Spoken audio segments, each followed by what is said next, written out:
जय श्री कृष्ण दोस्तों। एक अनसुनी कथा, महर्षि दधीचि का शमशान यात्रा। शमशान में जब महर्षि दधीचि के मांसपिंड का दाह संस्कार हो रहा था तो उनकी पत्नी अपने पति का वियोग सहन नहीं कर पाई और पास में ही स्थित विशाल पीपल वृक्ष के कोटर में 3 वर्ष के बालक को रख स्वयं चिता में बैठकर सती हो गई। इस प्रकार महर्षि दधीचि और उनकी पत्नी का बलिदान हो गया। किंतु पीपल के कोटर में रखा बालक भूख प्यास से तड़प तड़प कर चिल्लाने लगा। जब कोई वस्तु नहीं मिली तो कोटर में गिरे पीपल के गोंदों फल को खाकर बड़ा होने लगा। कालांतर में पीपल के पत्तों और फलों को खाकर बालक का जीवन येन के प्रकारेण सुरक्षित रहा। एक दिन देव ऋषि नारद वहां से गुजरे। नारद ने पीपल के कोटर में बालक को देखकर उसका परिचय पूछा। नारद बोले, बालक तुम कौन हो? बालक, यही तो मैं भी जानना चाहता हूँ। नारद जी बोले, तुम्हारे जनक कौन है? बालक, यही तो मैं भी जानना चाहता हूँ। तब नारद जी ने ध्यान धर देखा। नारद ने आश्चर्यचकित होकर बताया कि हे बालक, तुम महान दानी महर्षि दधीचि के पुत्र हो। तुम्हारे पिता की अस्थियों का वज्र बनाकर ही देवताओं ने असुरों पर विजय पाई थी। नारद ने बताया कि तुम्हारे पिता दधीचि की मृत्यु मात्र 31 वर्ष की आयु में ही हो गई थी। बालक ने बोला, मेरे पिता की अकाल मृत्यु का कारण क्या था? नारद जी बोलते हैं, तुम्हारे पिता पर शनि देव की महादशा थी। बालक ने पूछा, मेरे ऊपर आई विपत्ति का कारण क्या था? नारद जी ने बताया, शनिदेव की महादशा। इतना बताकर देव ऋषि नारद ने पीपल के पत्तों और गोंदों को खाकर जीने वाले बालक का नाम पीपल लाद रखा और उसे दीक्षित किया।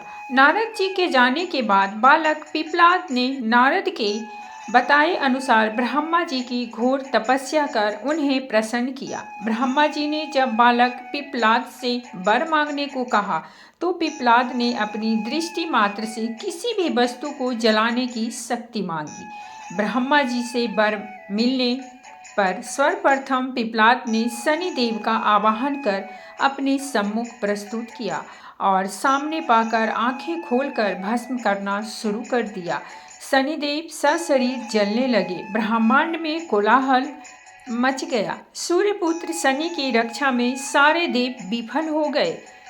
सूर्य भी अपनी आंखों के सामने अपने पुत्र को जलता हुआ देखकर ब्रह्मा जी से बचाने हेतु विनय करने लगे। अंततः ब्रह्मा जी स्वयं पिपलानाथ के सम्मुख पधारे और शनिदेव को छोड़ने की बात कही, किंतु पिपलाद ने तैयार नहीं हुए। ब्रह्मा जी ने एक के बदले 2 वर मांगने की बात कही। तब पिपलाद ने खुश होकर निम्बत 2 वरदान मांगे। एक, जन्म से 5 वर्ष तक किसी भी बालक की कुंडली में शनि का स्थान नहीं होगा, जिससे कोई और बालक मेरे जैसा अनाथ न हो।